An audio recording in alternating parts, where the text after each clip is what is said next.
3 mois. 3 mois qui semblaient s'étirer à l'infini, chaque jour apportant de nouveaux défis et de nouvelles épreuves. Cela ressemblait à une éternité. Le temps semblait s'écouler différemment ici, chaque seconde pesant lourdement sur leurs jeunes épaules. 3 mois d'entraînement acharné s'étaient écoulés depuis l'arrivée de Dudiane et des autres orphelins au camp d'entraînement. Chaque matin, ils se levaient avant l'aube, leur corps fatigué, mais leurs esprits résolus. Ils n'étaient plus des enfants naïfs. Leurs visages, autrefois innocents, portaient maintenant les marques de la détermination et de la résilience. Les dures réalités de leur monde avaient trempé leurs esprits. Chaque tempête, chaque rafale de vent, chaque goutte de pluie les avait rendus plus forts, plus endurcis. Ils avaient enduré d'interminables exercices physiques, leurs muscles brûlants de fatigue, mais leur volonté inébranlable.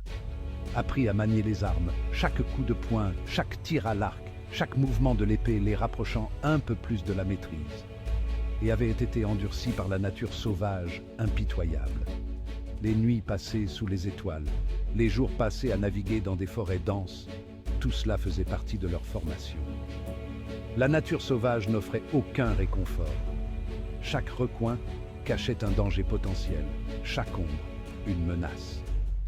C'était un professeur brutal, impitoyable et implacable. Mais c'était aussi un professeur juste, récompensant ceux qui persévéraient et punissant ceux qui faiblissaient. Les pas autrefois hésitants des enfants étaient devenus des foulées confiantes. Chaque pas résonnait de leur détermination et de leur courage nouvellement acquis. Leur peur initiale de l'inconnu a été remplacée par une détermination farouche de survivre. Ils savaient maintenant que la survie dépendait de leur force et de leur ingéniosité. Le monde était un endroit dangereux. Chaque créature, chaque recoin de ce monde semblait conspirer contre eux. Seuls les forts s'en sortiraient vivants. Et ces enfants, forgés par l'adversité, étaient déterminés à être parmi les survivants, à prouver leur valeur dans ce monde impitoyable. La survie. C'était plus qu'un simple mot. C'était une philosophie, une manière de vivre. Dans ce monde sauvage, chaque jour était un nouveau défi, une nouvelle leçon à apprendre. C'était le nom du jeu.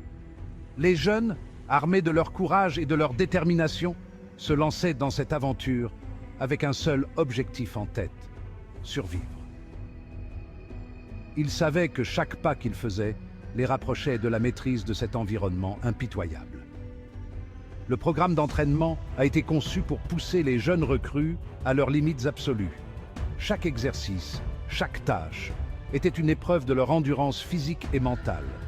Ils devaient apprendre à surmonter la fatigue, la faim et même la peur. La recherche de nourriture est devenue une seconde nature. Ils ont appris à reconnaître les plantes comestibles, à distinguer les baies sûres des toxiques. Chaque découverte était une victoire, chaque repas une récompense durement gagnée. Identifier les plantes comestibles et savoir chasser n'étaient pas que des compétences, c'étaient des éléments essentiels à la survie. L'ingéniosité était essentielle.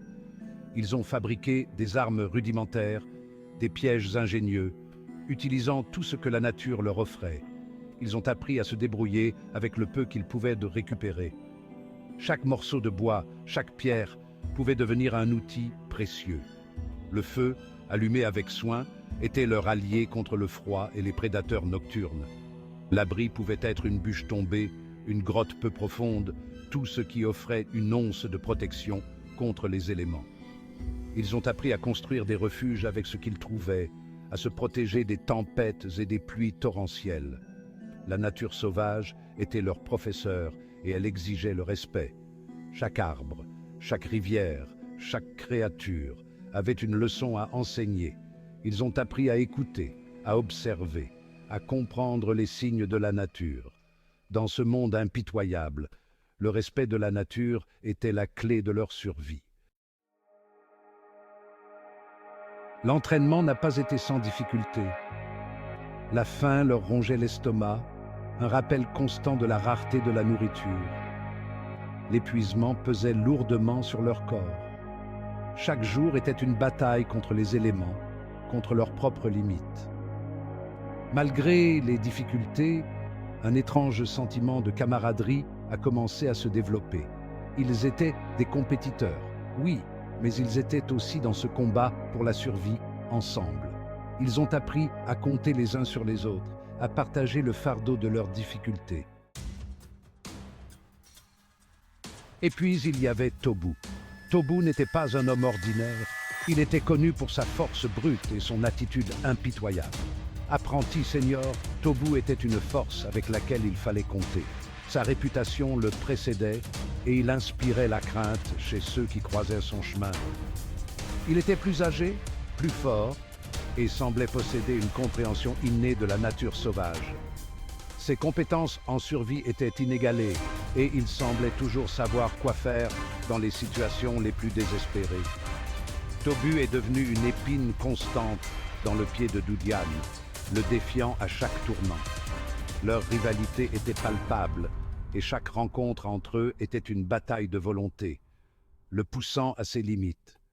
Tobu ne se contentait pas de simples défis, il cherchait à briser Dudian, à tester ses limites physiques et mentales.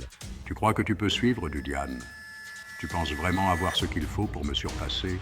Je ne reculerai pas, tu verras. Je suis prêt à tout pour prouver ma valeur. Mais Dudian n'était pas étranger à l'adversité. Depuis son plus jeune âge, il avait appris à surmonter les obstacles et à se battre pour ce en quoi il croyait. Il avait déjà fait face à des difficultés. Chaque épreuve qu'il avait traversée l'avait rendu plus fort, plus résilient. Ce n'était qu'un autre obstacle à surmonter. Pour Dudian, chaque défi était une opportunité de grandir et de prouver sa détermination. Il refusait de reculer, de laisser Tobu briser son esprit. Peu importe la difficulté, Dudian était prêt à se battre jusqu'au bout, à montrer à Tobu et à lui-même qu'il était capable de surmonter n'importe quel défi. Section 5. L'art de la survie. L'instructeur Chris, un vétéran grisonnant à l'extérieur bourru, supervisait leur entraînement. C'était un homme de peu de mots, mais ses leçons étaient inestimables. Il leur a enseigné l'art du camouflage, comment se fondre parfaitement dans leur environnement. Il leur a montré comment suivre leur proie, comment anticiper leurs mouvements. Plus important encore, il leur a appris l'importance de l'observation, d'être conscient de leur environnement. La nature sauvage était pleine de dangers, visibles et invisibles. Pour survivre, ils devaient être constamment vigilants. Section 6. La détermination de Dudian. Dudian, malgré sa petite taille, possédait une résilience remarquable. Il a étudié les techniques que Chris leur a enseignées, absorbant les connaissances comme une éponge. Il s'est entraîné sans relâche, poussant son corps au-delà de ses limites. Il ne serait pas laissé pour compte. Il a appris à identifier les signes subtils de danger, le bruissement des feuilles qui pouvait signaler un prédateur, le changement de direction du vent qui pouvait trahir sa position. Il ne faisait plus qu'un avec la nature sauvage, la parcourant avec une confiance nouvelle. Section 7. La situation s'inverse. Au fil des semaines, le travail acharné de Dudian a commencé à payer.